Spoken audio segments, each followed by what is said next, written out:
DoorDash, Uber, and Instacart drivers are just some of the 1.3 million gig workers in California. Most of those drivers are affected by Prop 22, which not only guarantees them limited benefits and protections, but also tacks on an extra charge to your order to pay that fee out.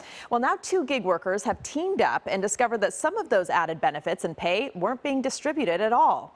LA Times columnist Brian Merchant is joining us now live to share how they ended up winning millions of dollars for gig workers. So Brian, good morning. This is a super complicated issue, so I'm glad you did the research and broke it down for us.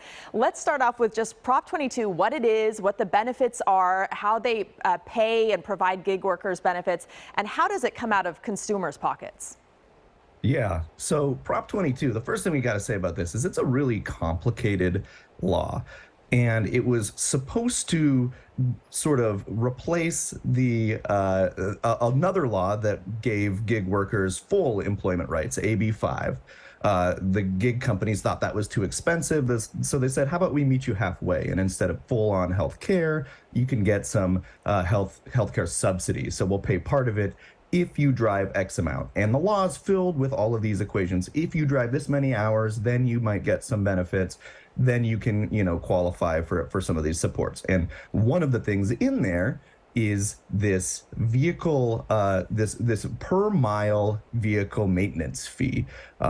So if you drive, if you're making minimum wage, so one of the things Prop 22 does is give you this minimum floor. It's not a regular minimum wage because they're only paying you while you're driving for Uber. A lot of these benefits are like that, or DoorDash or the other companies. So if you're not on the clock driving with a customer or going to pick up a customer, they're not paying you.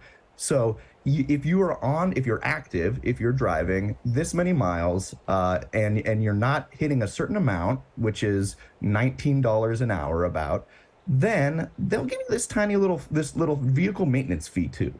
Okay, so if you're driving, if you're driving 100 miles a day, they're going to pay you 30 cents a mile starting in 2020. And so people have argued that it's intentionally convoluted, right? So that people won't understand this. And you spoke to these two gig workers. They then took it upon themselves to get the word out, to break this all down, to keep track of detailed records and calculate the losses. So tell us about that, what their story is. Right. So one of the gig workers, Pablo Gomez, he really dedicated himself to learning this law. As you just heard, it's a mess. It's really complicated. It's pages and pages and pages. But he went line by line and figured it all out. And he realized that this one promise, that if you're only making the minimum rate, then you are also entitled to a per mile fee, which was at the time 30 cents a mile. That adds up. It doesn't sound like a lot, but for a gig driver driving hundreds of miles every day, it adds up a lot. Now, the state and Uber are supposed to raise that rate about 2 cents a year, depending on inflation. These gig work drivers, Pablo and his friend Sergio, they noticed that this had never happened. The state had never raised the rate and published it.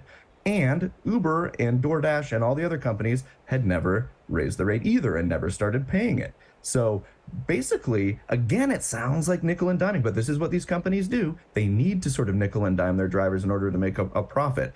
And they hope that little things like this slide through the cracks. And it had slid through the cracks. And they noticed that the state's Treasury office had never adjusted the rate from 30 cents to 34 cents, what it was supposed to be today. And so they started a little mini campaign. They called the state's Treasury office. They started tweeting at Fiona Ma, who's the California state treasurer.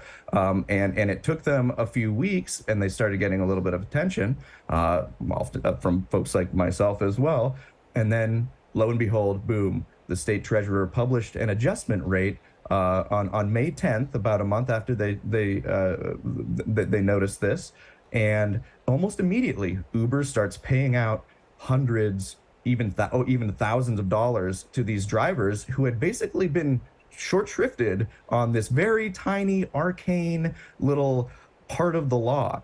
And because no one had noticed it and no one had really pushed it, they hadn't gotten anything. So now the back pay is coming in. Uber, Lyft, DoorDash, they've all started paying. This is going to amount to millions, if not tens, if not $100 million, depending, there's 1.3 million gig workers in California. They're all driving a lot. Some of them are really driving a lot, thousands and thousands of miles, millions of trips every single day. So all this stuff really adds up. And It it's a amounts really to millions of dollars, as you've reported. Really good reporting. Good for them for reading the fine print. It's probably a lesson to all of us as well. LA Times columnist Brian Merchant, thank you so much for joining us this morning. my pleasure. Thank you. And you can read the full article on the LA Times website by scanning the QR code on your screen. Jamie.